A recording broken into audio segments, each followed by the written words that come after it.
ma'rifatul haq wal amalu bih. Ya, jadi ada yang berpendapat pula dikatakan hikmah itu adalah mengetahui kebenaran, mengenal kebenaran dan mengamalkan kebenaran itu. Itu namanya hikmah. Jadi orang hikmah itu adalah orang yang tahu kebenaran dan mengakukan kebenaran, mengamalkan kebenaran itu. Makanya salah satu hikmah doa Nabi Sallallahu Alaihi Wasallam yang diajarkan kepada kita itu kan ada sangat doa yang masya Allah. Allahumma arinal haqqa haqqa. Setelah itu apa? Warzuqna ittiba'ah. Itu mengandung hikmah yang sangat besar, ikhwah. Di situ penekanan kepada dari doa Nabi itu, ya Allah tunjukkan kepadaku yang benar itu benar. Perhatikan kalimat ini, ya Allah tunjukkan kepadaku yang benar itu benar. Kenapa ada istilah nggak cukup, ya Allah tunjukkan kepadaku kebenaran? Nggak cukup di situ. Ternyata dikuatkan, tunjukkan kepadaku yang benar itu benar. Kenapa ada istilah demikian? Coba siapa yang bisa terangkan sedikit aja. Nanti tak kasih hadiah ini. Apa kira-kira? Kok ada istilah seperti itu, kenapa? Ya coba ada ini. Sedikit aja nggak apa-apa, sedikit aja. Disinyalir apa ini? Ya Allah tunjukkan kepadaku yang benar itu benar.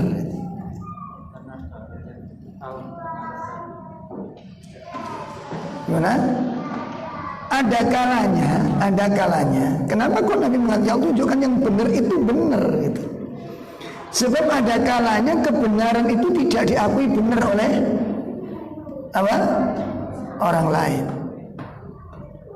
Bisa jadi kebenaran itu tidak diakui bahwa itu adalah kebenaran. Itu pertama, poin pertama. Poin kedua apa doanya? Warzuqna ittiba'ah. Dikuatkan dengan doa, gak cukup ya Allah tunjukkan kepadaku kebenaran, selesai. Enggak. Tapi dikuatkan dengan kalimat, berikan aku kemampuan untuk mengikuti kebenaran. Kenapa ada penguatan kalimat ini?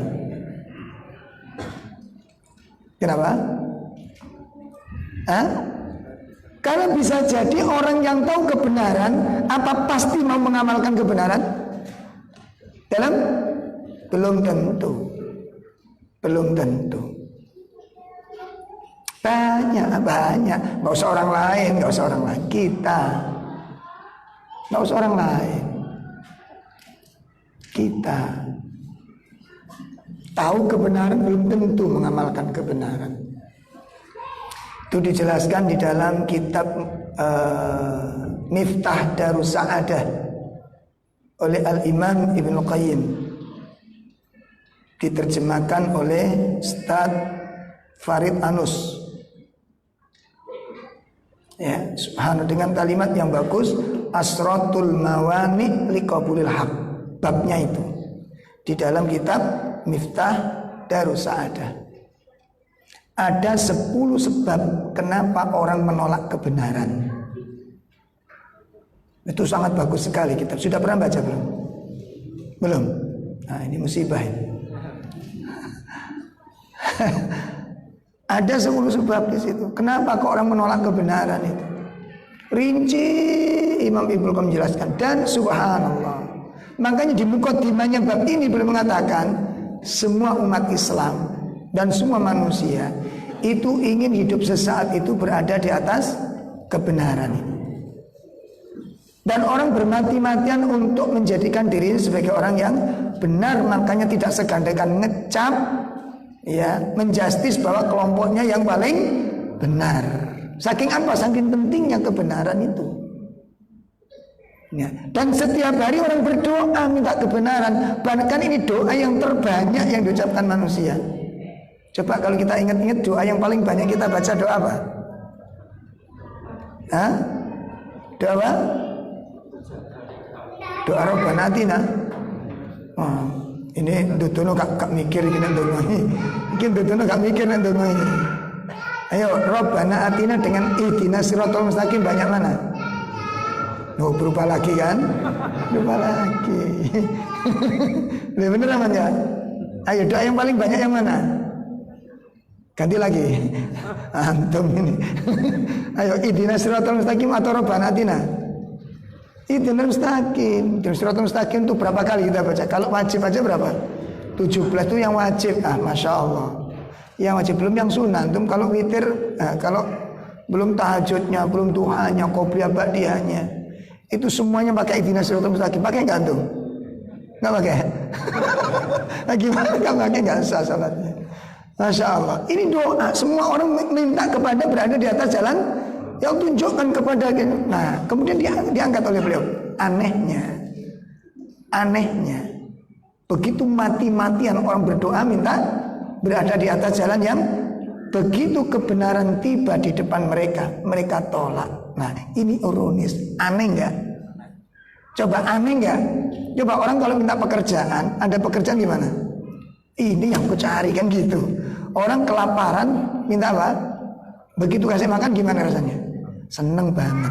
Sing aneh itu orang minta kebenaran, merintih, berdoa setiap hari. Bahkan kita kalah banyak dengan teman-teman yang lain.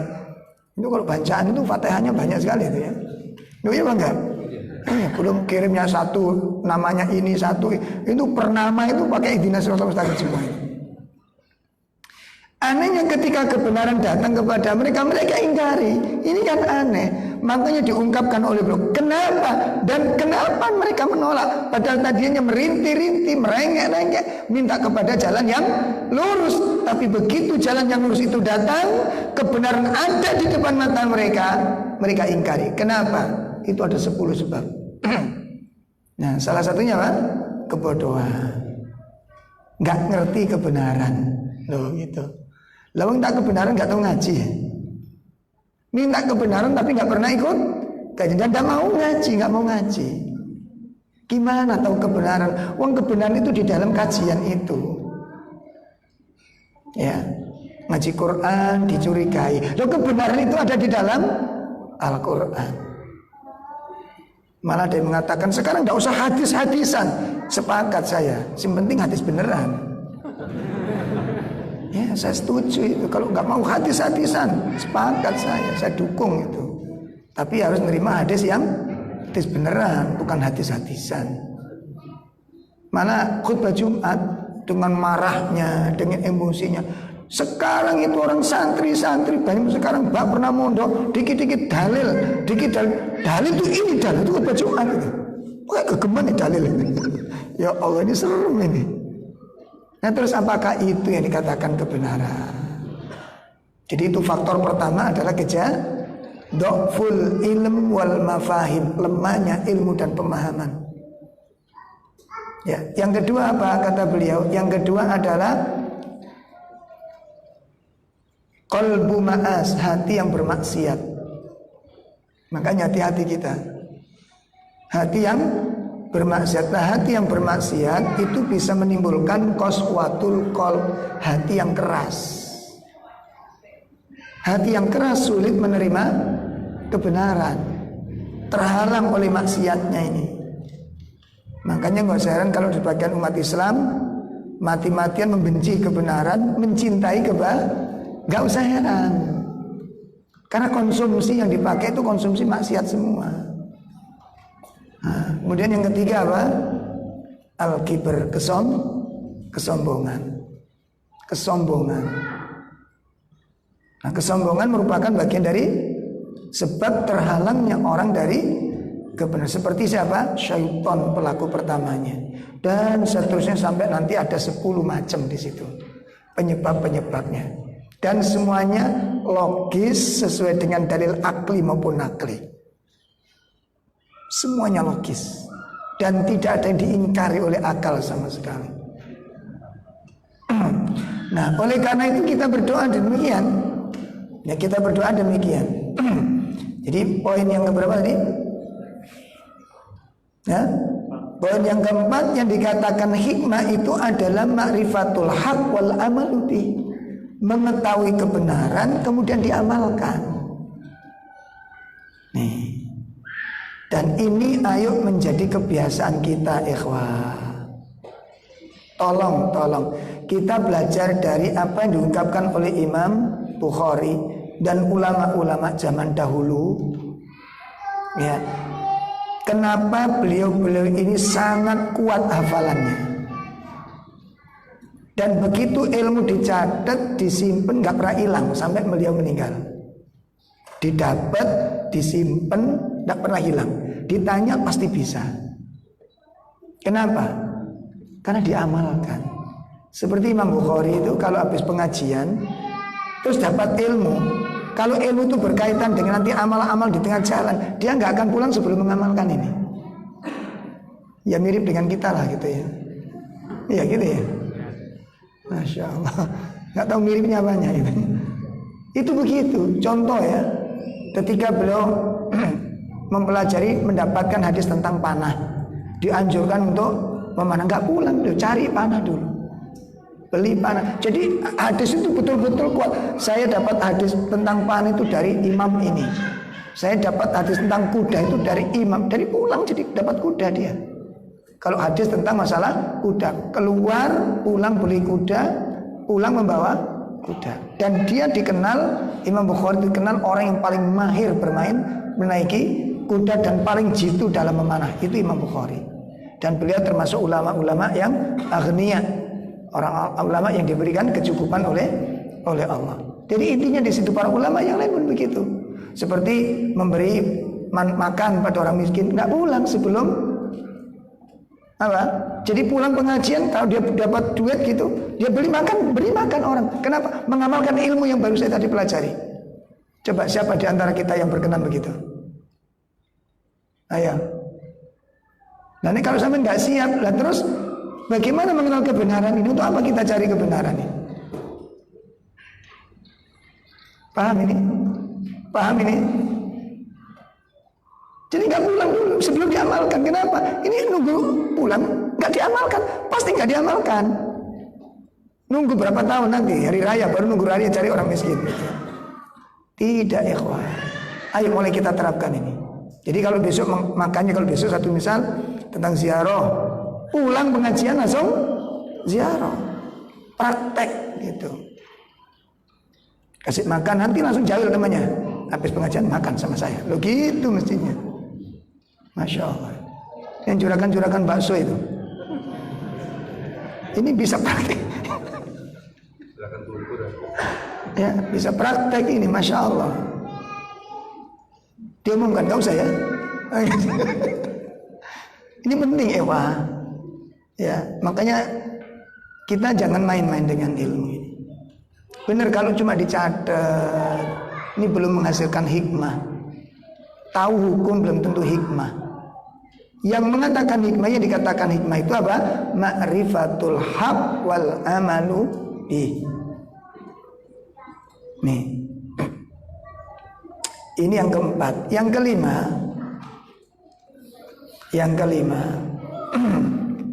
Apa yang dikatakan hikmah ini? Wakila dikatakan pula al-hikmah adalah al-ilmun nafi' wal amalus solih. Nah, jadi yang dikatakan hikmah itu adalah ilmu yang bermanfaat. Masih ingat ilmu yang bermanfaat kemarin ada berapa macam? Coba. Ini pelajaran pertama kali dalam pilar inilah. Ada yang masih ingat? Antum ya. Senyum-senyum kayaknya hafal ini. Ada yang masih ingat? Ada berapa? Ilmu yang bermanfaat ada berapa? Ada di 3. Yang pertama apa? Ilmu yang berhubungan dengan ya Allah lali antumnya. Iya, lupa beneran. Tak kira pura-pura lupa gitu. Atau antum takut kalau menjawab itu bagian dari riya, ya mungkin itu saya husnudzon aja lah. Mudah-mudahan antum takut jawab, nanti kalau jawab dikira riya gitu. Yang pertama bergabungan dengan ilmu mengenal tentang Allah, mengenal sifatnya, tentang rububiyahnya, fiilnya, perbuatan-perbuatan Allah. Itu dikatakan ilmu nafi'. Yang kedua ilmu yang berkaitan dengan apa?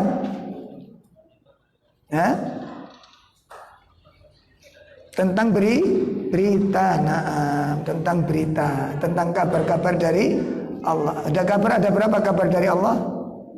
Ada 3. 1, berita masa lalu, disebut apa? Kisah apa manfaatnya? Mengambil ibrah. Yang kedua berita apa? Berita apa? Peristiwa yang akan terjadi. Apa manfaatnya? Apa? Persiapan. Kemudian yang ketiga berita tentang apa? Kabar gembira dan ancaman, tentang surga dan neraka. Itu ilmu nafi'. Mempelajari ilmu tentang itu akan bermanfaat dan manfaatnya jelas sekali. Itu yang dikatakan. Yang kemudian berikutnya termasuk wal amal shalih, dan mengamalkan amalan yang salih. Ilmu yang bermanfaat dan amal yang soleh itu yang disebut dengan hikmah. Ini yang kelima. Kemudian yang keenam, yang dimaksud ilmu nafi' itu adalah al-khasyatullah. Al-khasyatullah, yaitu rasa takut kepada Allah. Rasa takut kepada Allah. Dan ini definisi ilmu, hakikat ilmu itu di sini. Ya. Kenapa demikian? Kenapa orang dikatakan hikmah itu adalah takut kepada Allah? Sebab orang itu kalau di hatinya itu ada rasa takut kepada dosa, takut kepada azab, maka secara otomatis berbicara sembarangan apa hati-hati? Hati-hati. Makanya tolong diperhatikan. Jadi kalau kita ngaji, semakin dalam ilmunya, itu kalau komentar itu semakin hati-hati. Makanya tolong nanti barangkali ada khilaf ustadz, tolong jamaah yang ngaji di sini jangan ikut-ikut komentar dulu. Biar ini urusan antar asatid. Asatid beda pendapat karena mereka punya ilmu-ilmu yang cukup untuk itu. Dan kita jangan ikut apa? Nimbrung komentari itu dulu, jangan dulu. Kenapa? Kapasitas ilmu kita belum mencukupi. Ayo kita sibuk dengan belajar aja lah. Adapun antum condong ke ustadz ini itu manusiawi dan wajar. Tapi bukan serta-merta kemudian membenci kepada ustadz yang mungkin beda dengan beliau, atau ustadz yang kita idola itu kan manusiawi apa enggak? Idola itu manusia apa enggak? Manusiawi. Dan itu wajar begitu. Cuma jangan kemudian membabi buta karena kita condong ustadz si fulan, akhirnya kita membenci ustadz yang tidak sama dengan ustadz idola kita. Itu jangan. Jelas ini? Itu bukan sifat orang-orang yang tolabul ilm. Bukan sifat orang-orang berilmu. Orang berilmu patokannya kepada ilmu. Dasar hukumnya adalah ilmu. Mengambil hukum dengan ilmu. Menghukumi pula bukan dengan hawa nafsu dan kebencian. Mafhum ini? Jadi saya minta tolong benar teman-teman, ketika nanti terlibat satu peristiwa ada ustadz kita terjadi khilaf dalam masalah beberapa hal, tolong kita bagi tolabul ilm jangan ikut komentar ya, komentar. Karena ilmu kita sangat masya Allah jauh, masih belum apa-apa kita. Nah kita sibuk belajar aja, ya. Kita sibukkan belajar sambil mempelajari khilafnya di mana ini. Nah kita jadikan itu hikmah. Kita jadikan itu. Jadi jangan seakan-akan khilaf itu nggak ada. Lalu sekarang gini loh, ulama itu khilaf nggak? Dan kenapa kita maklum dalam masalah ulama? Kok kita nggak alami ustadz kita khilaf? Jelas ini? Ini tolong, makanya minta tolong saya. Karena beberapa kasus kemarin kan sempat rame itu kan, si fulan dengan si fulan terjadi khilaf masalah apa gitu. Yang rame siapa? Hah? Ono bawahanin. Ini namanya gubernur ini. Kok ada bawahannya barang ini? Jamaahnya ini yang kemudian heboh, rame, tambah serem, tidak karu-karuan. Ya saling membela antara ustadz yang satu dengan, kok jadi kayak apa ini? Kayak nggak punya ilmu kita. Kita ingat kaidah para ulama. Kita ingat kaidah para ulama apa? Barang siapa yang tidak mengetahui khilafnya ulama, ya, barang siapa yang tidak mengetahui khilafnya ulama, apa? Lam yarih raihatal fikih, berarti dia belum mencium bau fikih. Ya Allah. Perkataan siapa? Ayo. Barang siapa yang tidak mengenal khilafnya ulama, berarti dia belum mencium bau fikih. Kenapa? Coba antum pelajari. Pakai kitab apa saja. Kalau sudah masuk fikih, mana yang enggak khilaf? Nah terus apa yang mendasari kita sampai ngotot kenceng itu, kenapa demikian? Ya. Bahkan fatwa-fatwa murid-murid itu ngalang-ngali saya yang di Timur Tengah. Ini mungkin saya dari Timur-Timur ini. Ngalang-ngali dengan saya di sana juga kayak begitu. Ya sama dengan ngapunten ya, kalau kita lihat khilafnya ulama di Yaman, khilaf. Tetapi nggak seperti orang-orang yang masuk di Indonesia ini. Waduh, malam tahdir, masya Allah sudah. Bahkan ada yang dia sudah dikeluarkan dari ahli sunnah, dikeluarkan kayak pabrik aja ahli sunnah ini. Saya kata ini mulai kapan ahli sunnah jadi Indomaret ini? Ini sudah dikeluarkan loh. Yang mengeluarkan ini siapa? Ada yang berat, terus yang memasukkan nanti siapa? Kayak grupnya WA ini. Ini bagian admin itu ya, masukkan keluar. Ini manhaj, ya Allah. Ini kok jadi kok ngapunten ya, kalau bahasa kasar kok bodoh-bodohan ngono loh. Dan ini ulama-ulama, ustaz gitu. Ini sudah dikeluarkan. Saya kata ini dikeluarkan. Insyaallah. Dah ya. Ayo hati-hati. Jadi khasyatullah itu rohnya ilmu, ikhwah. Rohnya ilmu itu khasyatullah. Makanya sahabat Abdullah ibnu Mas'ud radhiyallahu anhu ketika menafsirkan man al-ulama, siapa yang pantas disebut ulama itu, menafsirkan surat Fatir ayat 28. Coba kita buka surat Fatir. Surat berapa Fatir itu? 35. Ya, surat 35 ayat 28.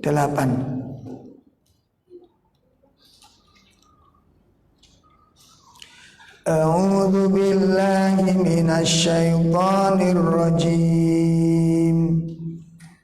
Wa minan nasi wat tawabbi wal an'ami mukhtalifun alwanuhu kadzalik innama yakhshallaha min ibadihil ulama innallaha azizun ghafur. Dan di antara manusia serta binatang-binatang melata, ya, dan binatang-binatang ternak yang bermacam-macam bentuk dan warnanya,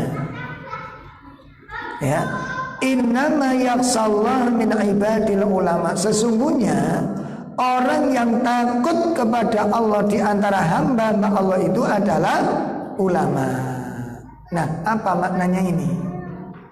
Orang yang takut kepada Allah itu ulama. Siapa ulama? Ulama itu orang yang takut kepada Allah. Makanya sahabat Abdullah ibnu Mas'ud menafsirkan ayat ini dengan beberapa penafsiran. Yang pertama, beliau menyatakan laisal alim bi kathratir riwayah. Ya, yang dikatakan orang alim itu bukan yang banyak meriwayatkan hadis. Hafal dalil bukan sekedar itu kata beliau. Walakinnal alim, akan tetapi orang yang alim, orang yang berilmu itu adalah siapa? Kasratul khosyah, orang yang banyak rasa takutnya kepada Allah. Makanya kalau nanti kemudian disimpulkan oleh para ulama, tanda-tanda ilmu seseorang bermanfaat itu kalau ilmu sudah melahirkan rasa takut kepada Allah. Itu Masya Allah. Kita menjadi talabul ilm, punya rasa takut terhadap dosa.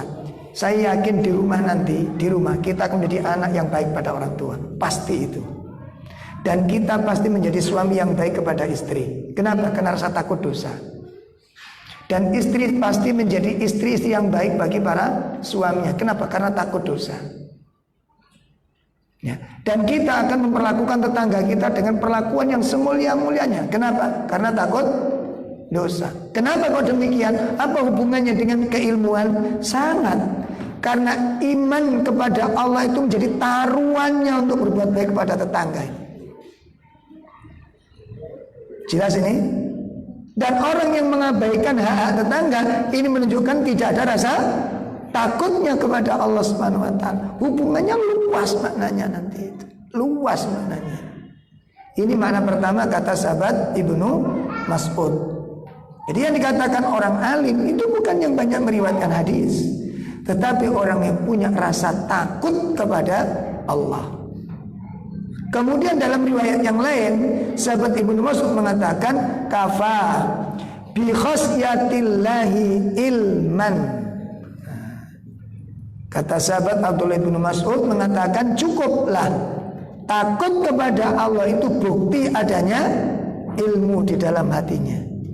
Nah sekarang kita nggak punya rasa takut kepada Allah. Ya, perintah-perintah kita abaikan. Takutnya di mana? Kita tahu ini diperintah tapi nggak kita jalankan. Takutnya di mana? Kalau takutnya nggak ada, terus ilmunya di mana? Coba ilmunya di mana? Makanya rasa takut kepada Allah itu akan memiliki dua kekuatan, menghasilkan dua kekuatan. Kekuatan untuk melakukan ibadah, yang kedua kekuatan meninggalkan larangan. Kenapa? Rasa takutnya kepada Allah. Ini. Makanya kalau kita kemudian ibadahnya lemah, pertanyaannya kemana ilmu? Kemana ilmu? Jelas ya? Baik. Jadi kafabil bi khasyatillahi ilman, cukup dengan rasa takut kepada Allah itu dikatakan apa?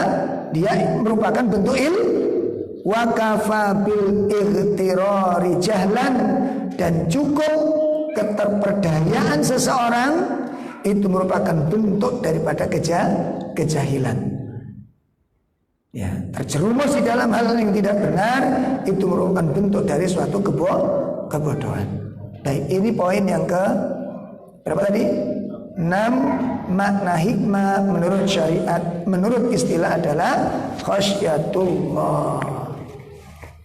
Kemudian yang ke-7 ya, yang ke-7 dikatakan pula bahwa yang dikatakan al-hikmah itu adalah as-sunnah. Apa? As-sunnah. Itu hikmah. Adzan ya? Ya, padahal yang mengadzan silakan.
Alhamdulillah, kita lanjutkan sedikit.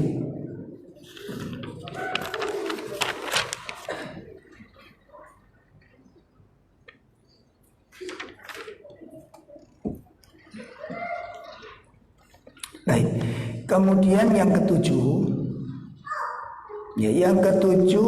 makna hikmah ada yang berpendapat adalah as-sunnah. Apa? As-sunnah. Yaitu sunnah. Kemudian yang kedelapan,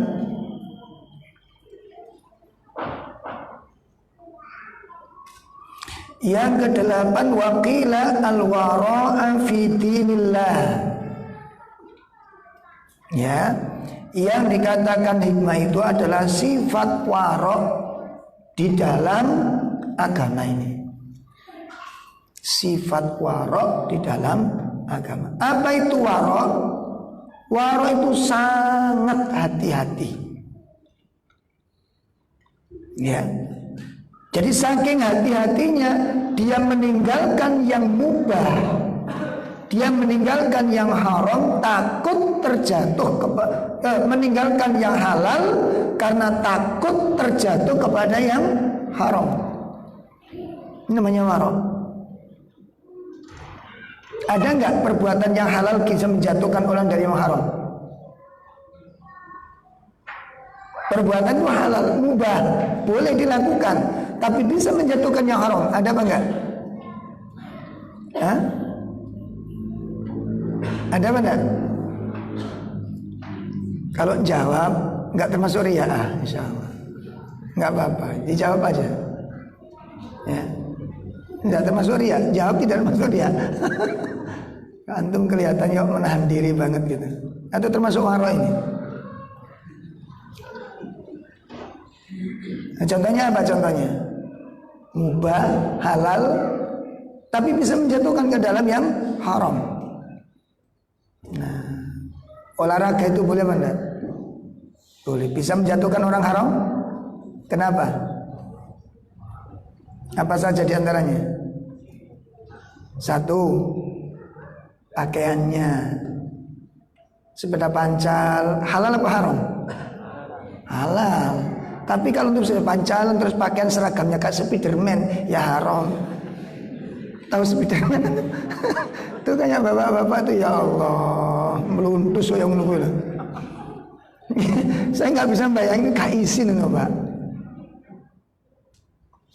Seragam Spiderman dipakai. Ya Allah, ini haram. Bukan sepedaan pancalnya itu yang haram, seragam nunggu loh. Wah, kucing ya watuk nggak sampai nih. Nggak karo izin loh Pak. Ya, itu satu. Kemudian apa lagi? Nggak kenal waktu. Sepak bola, futsal boleh, tafadhol, silakan. Tapi kalau antum sepak bolanya jam 4 mulai, jam 5 belum berhenti, itu saya keringet jam piro. Nah, masuk adan ini nunggu antum selesai, nggak adan. Ya. Kayak orang di daerah Kediri itu kalau asar itu 4:30. Saya kaget waktu di sana, ada nopo asar harus kebablasan, maghrib dorong. Tanya teman-teman apa? Asar Ustaz. 4:30. Iya di sini kebiasaannya begitu. 4:30. Jadi ada kesepakatan. Walaupun ijma. Ini salah. Ini kan ijma ini. Jadi sepakati orang kampung itu kalau apa? Asar itu sampai 4:30 benar. Yang pertama itu nggak percaya, masa besoknya ternyata tiap hari begitu. Jadi ada kesepakatan nunggu orang-orang pulang dari sawah. Masya Allah, ijma bareng. Ya, hati-hati, maka antum sepeda pancal, olahraga silakan.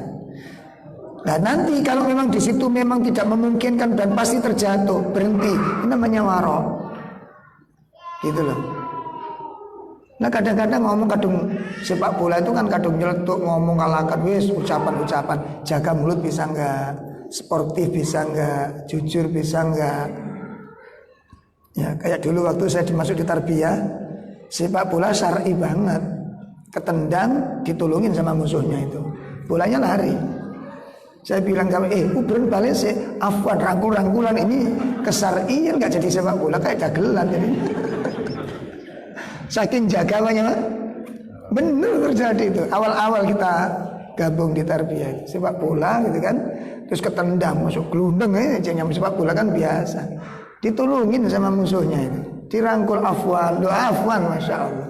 Ada sepak bola seperti itu. Ini bukan sepak bola syar'i, nggak genah. Ya saling minta maaf nanti lah, biar saya balik jatuh memang begitu olahraga.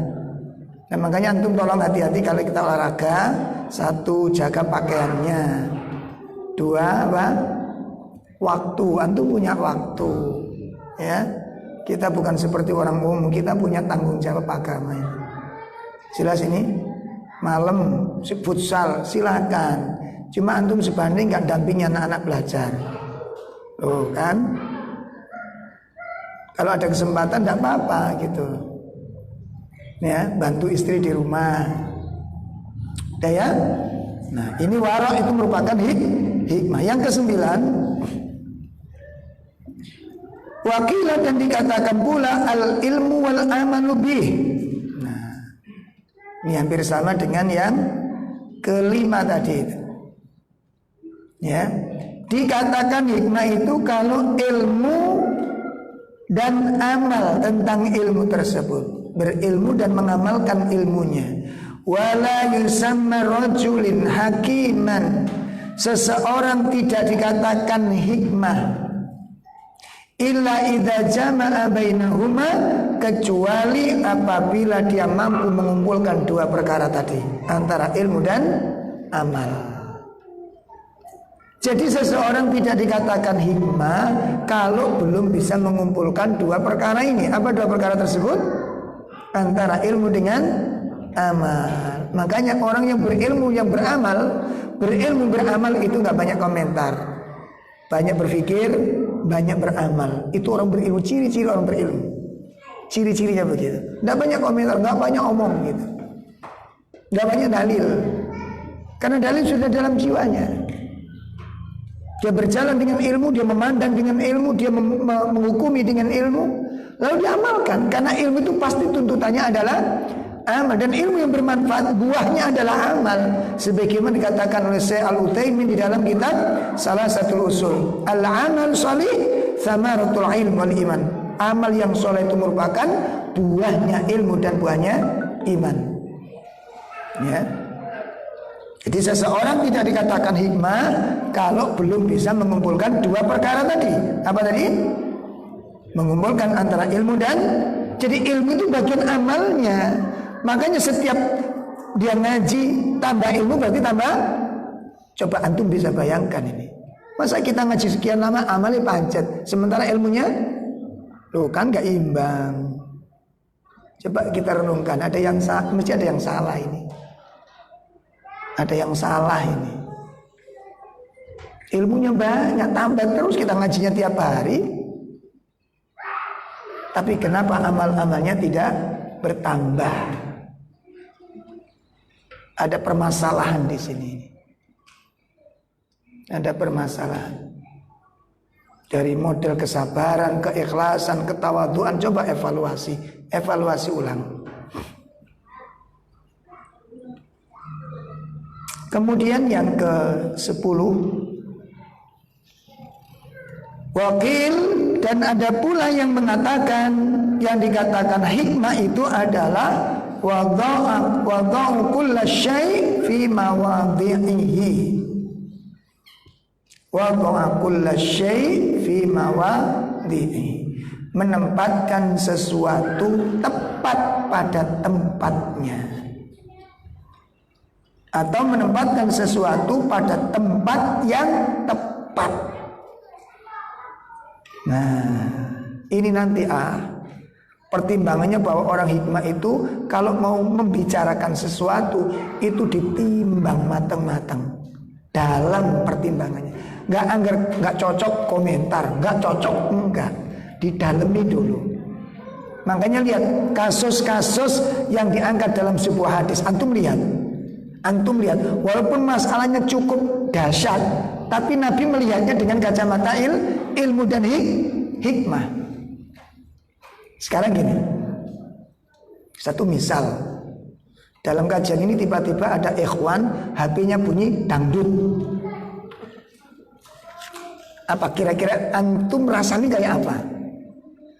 Memaklumi, atau mungkin dia awal memahami, atau antum melotot, atau sak dalil bisa? Masya Allah. Gimana? Ini taruhannya di situ nanti. Antum bijak atau di situ nanti.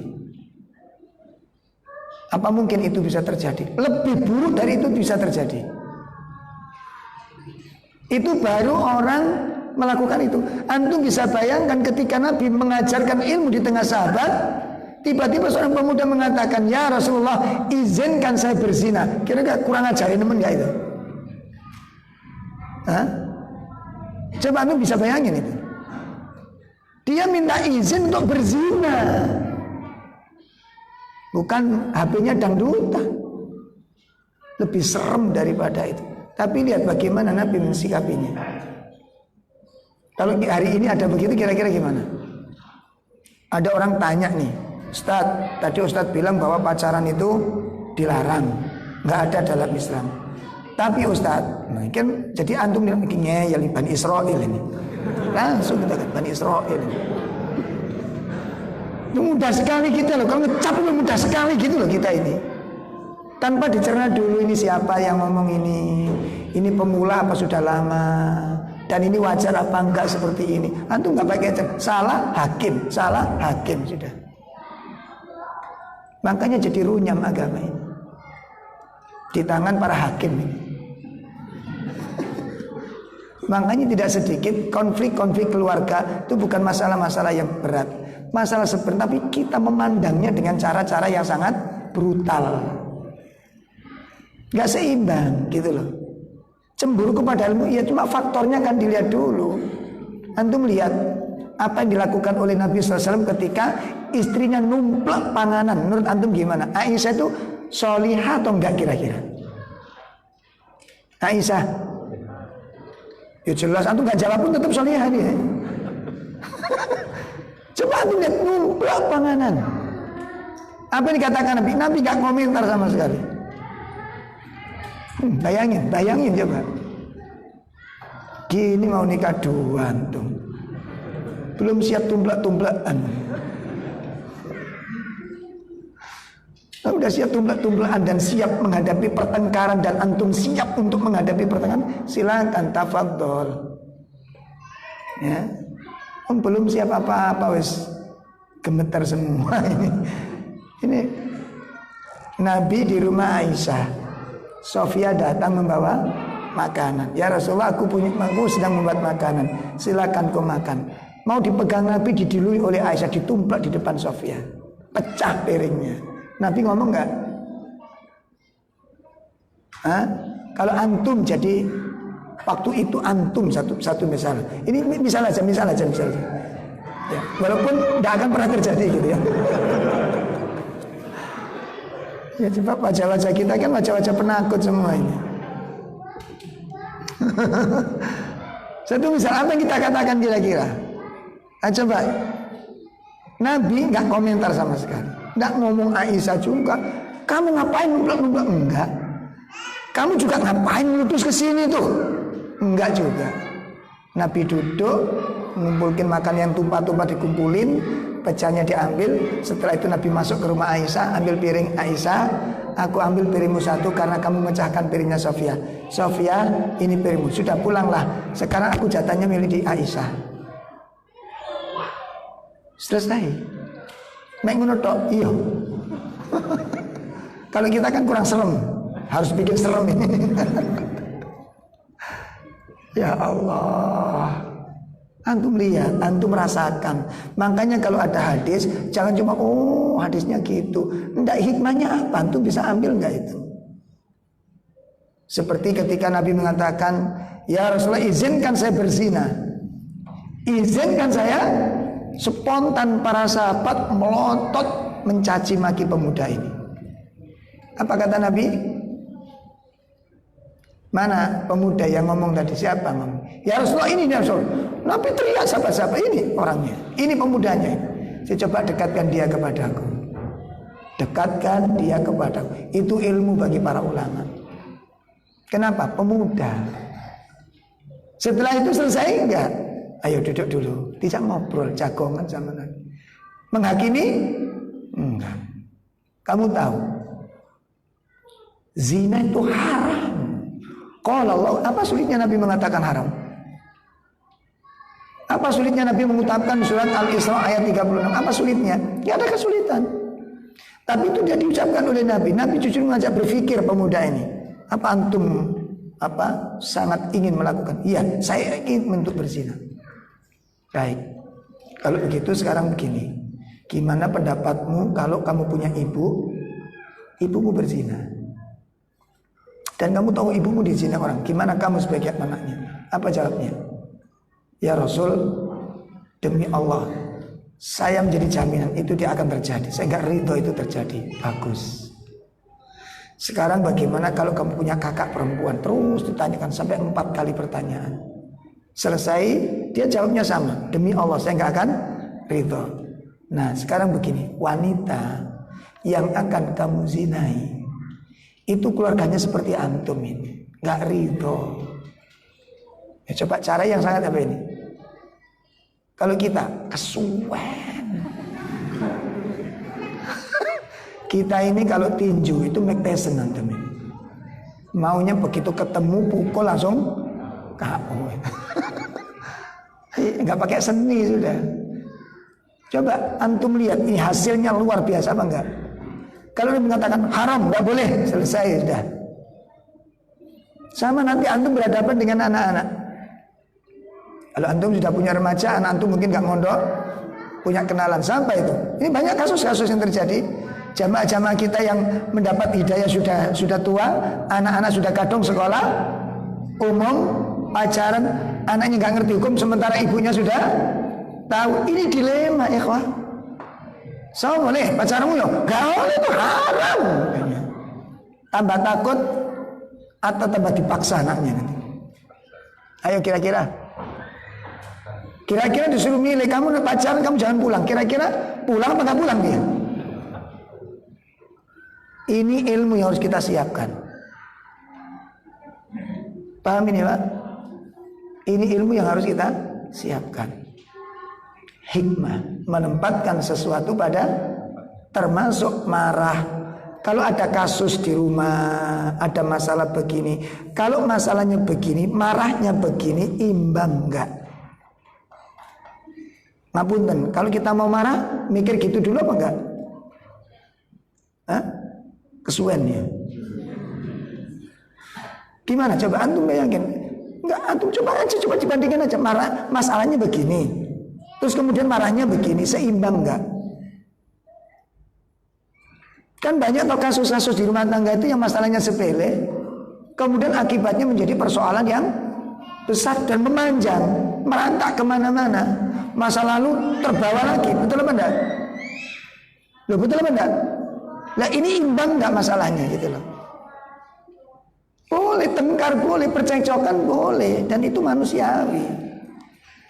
Cuma pesan saya, pertengkaran itu yang syar'i gitu loh. Ya, sesuai dengan sunnah. Bagaimana pertengkaran manhaj salaf. Kita ini sedikit-sedikit dalil bagaimana syar'i, kenalan yang syar'i, menikahkan syar'i, memang harus begitu kan? Cuma kenapa ketika bertengkar tidak menggunakan syar'i? Imbang enggak gitu loh. Makanya menempatkan sesuatu itu bukan cuma menempatkan barang saja. Menempatkan perasaan, menempatkan emosional, menempatkan kemarahan, tepat nggak dengan masalahnya? Bisa dipahami ini? Bisa dipahami ini? Itu dikatakan hikmah. Makanya ketika ada masalah, dituntut dulu masalahnya. Bukan kesalahan hakim, bukan. Tuntut dulu siapa pelakunya, apa sebabnya, kronologisnya kayak apa. Kalau memang kronologisnya nanti perlu dimaafkan, dimaafkan. Ini pengendalian orang-orang punya ilmu itu di situ, bedanya nanti di situ. Saya berani mengatakan demikian dulu sering itu. Seperti udah gremes, pulang, istri nggak di rumah, ditelepon nggak diangkat. Kira-kira itu gimana perasaannya? Ayo, alusunah. Ayo gimana Pak? Hah? Telepon nggak diangkat, di WA nggak dibalas-balas. Rumah digembok. Husnudon apa suudon? Ayo, ngajimu 7 tahun diuji dengan hujan gerimis kalah bisa. Tantri di situ buyar sudah ilmu itu. Puluhan tahun kita belajar sabar, hilang, nggak ada fungsinya. Saya sempat marah waktu itu. Saya pengalaman pribadi saya. Makanya jangan sampai ketularan antum. Marah ini istri gimana? Telepon nggak diangkat-angkat, dibuat HP ini. Marah ini. Tak pukul pintunya jebrok gitu kan, masya Allah. Ternyata tetangga datang. Soalnya gerimis ini bahasa kan. Tadi istri keluar soalnya ada yang sakit tuh kan. Nah ditelepon nggak diangkat, HP-nya mati. Kok nggak dibalas? Pulsanya entek. Sampai ke situ kira-kira? Enggak. Sama dengan istri, udah janjian dengan suami, nanti jam sekian tolong siap-siap, nanti sepulang dari kantor takjak ini. Kan biasanya istri kalau diajak keluar tuh masya Allah kan, semangat 45 keluar semua ini. Nah, begitu udah disiapin, suami nggak datang. Anak-anak sudah disuruh, kapan Umi berangkat? Ini apimu minggat. Ayo ibu-ibu, Suudan itu husnudan, ketika ditelepon nggak diangkat, di WA nggak dibales, jamnya sudah melebihi batas dari kepercayaan, anak-anak rengek-rengek minta berangkat. Suudan apa husnudan? Sabar apa marah? Pakai perhitungan nggak? Tuh, ini loh ngaji itu gampang. Wallah, ngaji itu gampang. Akhlak antum cocok nggak dengan sifat, dengan ilmu antum? Coba sekarang. Akhlak kita mensikapi masalah sudah cocok nggak dengan ilmu yang sudah kita dapat? Banyak mananya ini. Makanya kakek ilmu ya kayak gini kita ini. Kakek ilmu. Jadi lemot. Masya Allah. Gimana terusan? Padahal kita ngaji itu tujuannya apa? Untuk memperbaiki karakter. Nanti kalau ada problem di rumah, ilmu dipakai gitu loh. Nah kalau kita ngaji bertahun-tahun, ilmunya salah dikit pantem kromo, salah dikit suudzon, terus ilmunya dipakai untuk apa? Dan kita ngaji itu tujuannya apa? Coba antum renungkan. Makanya dikatakan wada'us syai' fi mawadi, menempatkan suatu pada tempatnya, bukan cuma kopiah di kepala, kaki di kaki. Kalau itu udah tahu, ya nggak pantas lah sepatu di kepala gitu kan? Ngerti maksudnya ini? Tapi menempatkan antum emosi, antum ridho, antum marah, memaaf, itu tempatnya tepatnya. Ya. Ini karena yang namanya makanya rumah tangga itu berat-berat ringan. Antum punya hajat kepada istri, hajatnya kuat sekali. Istri tidur nggak nyambung sama sekali. Antum rasanya kayak apa? Nikah lagi. Ta'adud. Ini wajib, ini fardu ain ini. Antum nggak ngerti, ternyata sehari penuh istri antum nggak istirahat. Tahu antum? Ngerti antum? Makanya kalau antum ingin tahu pekerjaan istri di rumah, kalau liburan istri suruh istirahat total. Nih, ini kan anak Abi libur 2 hari insya Allah. Umi di rumah ngomong anak-anak libur total, biar aku yang nangani. Itu baru ngerasain antum. Gimana ngerjakan pekerjaan rumah itu berat. Saya itu 3 hari pernah diuji, istri saya sakit. Hari ketiga tak tanya, si durung enak ya. Masuk munting nggak bisa bangun sama sekali. Aja suwe-suwe rek, nek loro rek. Enggak. Makanya kalau istri yang sakit itu nggak bisa istirahat total itu. Tapi kalau bapak-bapak yang sakit, antum lihat, betul apa enggak? Antum kerja nang pabrik sakit, dah antum istirahat total di rumah, tidur sehari penuh keturutan antum. Anak-anak dirangkul sama istri, dah habis sakit biar istirahat. Tapi kalau istri yang sakit, kira-kira antum bisa mengondisikan seperti itu? Cengar-cengir semua ini. Nggak bisa, kita nggak punya tenaga kita untuk mengerjakan pekerjaan-pekerjaan wanita. Demi Allah berat. Makanya ketika marah, ketika emosi, hikmah, tempatkan pada tempatnya. Lihat kronologisnya apa masalahnya. Kalau istri diajak ngomong gak nyambung, sementara istri punya hasrat yang kuat, keinginan yang kuat, kok sinyal-sinyal untuk melayani nggak ada, antum jangan marah dulu, jangan gegabah poli pantai, antum jangan tergesa-gesa gitu, berat gitu loh, paham ya? Afan ibu-ibu jangan GR dulu, ini belum digarap ya. Nanti kapan-kapan kan. Yang terakhir, penjelasan tentang hikmah, para ulama mengatakan waqila suratul jawab ma'al isobah. Yang dikatakan hikmah itu adalah kecepatan dalam menjawab dengan tepat dan benar. Jadi yang dikatakan hikmah itu apa? Kecepatan dalam menjawab dengan tepat dan benar. Ini definisi tentang apa tadi? Hikmah menurut istilah syariah. Ikhwatul iman, insyaallah sampai di sini dulu pembahasan kita tentang bab hikmah ini, tentang penjelasan definisi hikmah menurut syariat, dan nanti insyaallah akan kita pembahasan selanjutnya tentang hikmah dalam pandangan Al-Quran, tentang pembagian macam-macam hikmah insyaallah.